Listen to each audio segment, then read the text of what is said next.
अस्सलाम वालेकुम। आज बनाएंगे खिले खिले चावलों का नहायत ही खुशबूदार बीफ काबली पुलाव। इसकी ओरिजिनल और परफेक्ट रेसिपी मैं आपके साथ शेयर करूंगी। चावल के एक एक दाने में फ्लेवर होगा और बीफ की बोटियां मक्खन मलाई की तरह सॉफ्ट और जूसी बनकर तैयार होंगी। तो चलिए बहुत ही मज़ेदार, बहुत ही ज़्यादा टेस्टी बीफ काबली पुलाव बनाना शुरू करते हैं। सबसे पहले इसके लिए हम यहाँ पर चावलों को भिगो लेंगे। बासमती राइस है, 1 किलो की ये पैकिंग है। सबसे पहले बाउल में डाल देंगे और इसके अंदर डाल देंगे पानी। खुले पानी में 3 से 4 बार इसको अच्छे से धोकर इसको पूरे 1.5 घंटे के लिए भिगोकर रख देंगे। अब यहाँ पर कढ़ाई में डाल देंगे घी। आपने काबुली पुलाव घी में बनाना है। 1 कप डाल देंगे घी, इसको अच्छे से गर्म कर लेंगे। यहाँ पर हैं 3 मीडियम साइज़ के प्याज बिल्कुल बारीक काट कर। प्याज को हमने यहाँ पर हल्का सा फ्राई कर लेना है, इसमें कलर नहीं लाना। जैसे ही हल्का सा इसमें कलर आ जाएगा तो इसमें बीफ डाल देंगे। यहाँ पर देखें 2 अदद नलियाँ हैं और बीफ की बड़े साइज़ की बोटियाँ हैं। यहाँ पर मैंने मछली का गोश्त इसमें इस्तेमाल किया है क्योंकि मछली का गोश्त बहुत ही ज़्यादा सॉफ्ट और जूसी बनता है और काबुली पुलाव में खाने में बहुत ज़्यादा टेस्टी लगता है। अब यहाँ पर प्याज के साथ गोश्त को हमने फ्राई कर लेना है। इतना फ्राई करेंगे कि हल्का सा इसमें गोल्डन कलर आ जाए।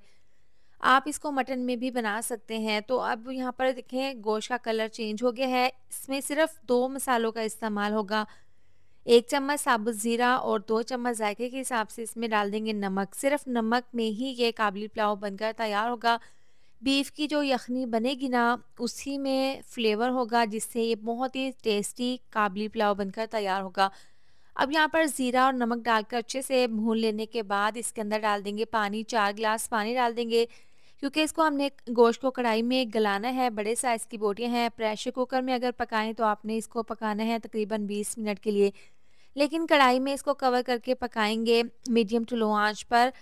तकरीबन इसको हम 1 से 1.5 घंटे के लिए, दरमियान में आपने इसको चेक कर लेना है। 1.5 घंटे के बाद गोश्त की ये कंडीशन है, अच्छे से गल चुके हैं और देखिए इसमें थोड़ा बहुत पानी है और ऑयल है। तो अब इस पॉइंट पर इसके अंदर हम चावल डाल देंगे। चावल को भिगो कर रखे हुए 1.5 घंटा हो गया है। देखिए चावल अच्छे से वाइट हो गए हैं। तो अब इसका पानी हम निकाल देंगे। तमाम चावल इस तरह से बीफ के ऊपर डाल देंगे। यहाँ पर है स्ट्रिप्स में बिल्कुल बारीक कटी हुई गाजरें। इसके साथ ही इसमें डाल देंगे 2 कलर की किशमिश और इस तरह से ये डालने के बाद अब जो बाकी के बचे हुए चावल हैं वो भी इसके अंदर डाल देंगे। तो यहाँ पर इस तरह से चावल डालने के बाद पूरी कढ़ाई में इसको चावलों को अच्छे से आपने सेट कर देना है। इसके बाद इसके अंदर 4 गिलास डाल देंगे पानी। 1 किलो चावल थे, गिलास का नाप करें तो 3 गिलास चावल के थे, इस हिसाब से 4 गिलास इसके अंदर पानी डाल देंगे। और परफेक्ट तरीका पानी डालने का काबुली पुलाव में मैं आपको बताऊं तो आपने चावलों के ऊपर पानी डाल देना है इस तरीके से, इतना आपका हिसाब हो कि चावलों के ऊपर 1 इंच पानी आपका हो। ये हिसाब आप काबुली पुलाव में पानी का कर लें। ये इस तरीके से आपका परफेक्ट बनेगा। आप फॉइल पेपर इस तरीके से लगाकर इसके ऊपर ढक्कन से कवर करके मीडियम टू लो आंच पर इसको 30 से 35 मिनट के लिए दम पर रख देंगे।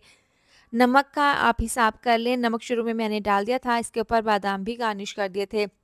तो 35 मिनट के बाद चूल्हा बंद करके इसका आपने ढक्कन नहीं उतारना। इसको आपने तकरीबन 20 से 25 मिनट के लिए ऐसे ही बंद करके रखना है। माशाल्लाह से देखें बहुत ही खिले-खिले से, बहुत ही ज़्यादा ये ज़बरदस्त से खुशबूदार से चावल बने हैं। एक-एक दाने में फ्लेवर है, बहुत ही ज़्यादा ये टेस्टी बने हैं। तो आप जब भी काबुली पुलाव बनाएं इस तरीके से आप इसमें नली ज़रूर डालें क्योंकि इसके अंदर जो रोगन निकलता है इसके साथ ये पुलाव खाने में बहुत ज़्यादा मज़ा आता है। और यहाँ पर देखें इसकी बोटियाँ भी बहुत ही ज़्यादा मक्खन मलाई की तरह सॉफ्ट और जूसी बनी हैं। आप यकीन करें बहुत ज़्यादा टेस्टी बना था। इसमें सिर्फ एक नमक मसाले का इस्तेमाल होता है, इसके अलावा किसी भी मसाले का इस्तेमाल नहीं होता, लेकिन ये फिर भी बहुत ही ज़्यादा टेस्टी बनता है। इसको ज़रूर ट्राई करें। इसके साथ ही वीडियो अच्छी लगी हो तो लाइक शेयर सब्सक्राइब कर दें। मिलते हैं नेक्स्ट वीडियो में। अपना बहुत सारा ख्याल रखें। अल्लाह हाफिज़।